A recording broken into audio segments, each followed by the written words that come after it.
Hello friends, welcome to our channel যাযাবর জীবন। এখন আমি আছি অযোধ্যার রাম মন্দিরে। তো চলো বন্ধুরা, এই রাম মন্দিরে আমরা যাই।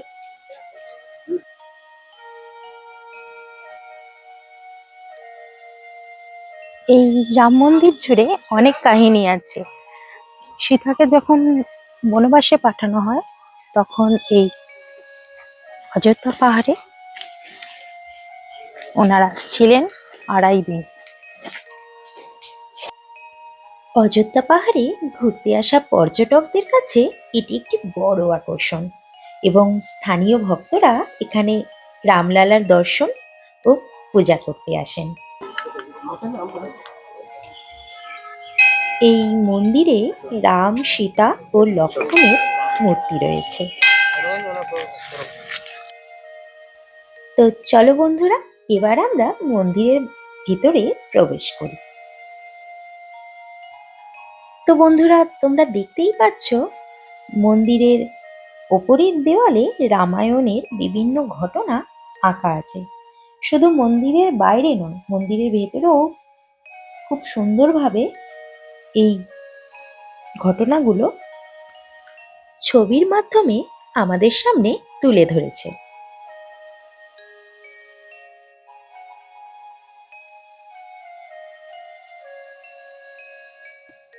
আস্তে আস্তে আমরা এখন মূল বিগ্রহের সামনে চলে এসেছি। এই রাম মন্দির আসার কাছাকাছি রেল স্টেশন হলো বরাভূম এবং সুইসা। তবে পুরুলিয়া স্টেশন থেকে বাস বা অন্যান্য গাড়ি করেও তোমরা এই মন্দিরে পৌঁছে যেতে পারবে।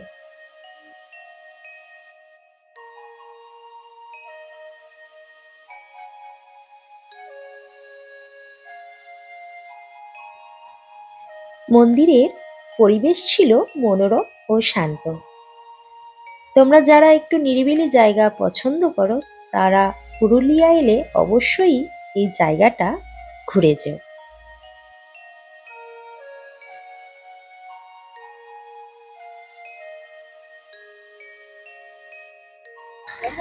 আমরা এখন যাচ্ছি সীতাকুণ্ডতে। রাম মন্দির ঘোরা হলো, এরপর আমরা দেখব সীতাকুণ্ড। তো চলো, তোমাদেরকেও দেখাই এই সীতাকুণ্ড আর তার সম্বন্ধে তোমাদের জানা। চলো। এই সীতাকুণ্ড অযোধ্যা পাহাড়ের কাছে বাগান্ডি গ্রামে অবস্থিত। হিন্দু পুরাণ মতে বনবাসের সময় রাম ও সীতা এই অঞ্চলে আসেন এবং এই অঞ্চলে আসার পর সীতার তৃষ্ণা পায়। তখন রামচন্দ্র মাটিতে তীর বিদ্ধ করলে সেখান থেকে মিষ্টি জলের ধারা বেরিয়ে আসে, যা সীতাকুণ্ড নামে পরিচিত হয়। এটি রামায়ণের সঙ্গে জড়িত একটি পবিত্র স্থান, যা ধর্মপ্রাণ মানুষ ও পর্যটকদের কাছে আকর্ষণীয়। তো বন্ধুরা, আমার ভিডিওটা যদি ভালো লেগে থাকে, লাইক কমেন্ট করে দিও। আরও নতুন নতুন জায়গা দেখতে হলে চ্যানেলটি সাবস্ক্রাইব করে দিও। ধন্যবাদ।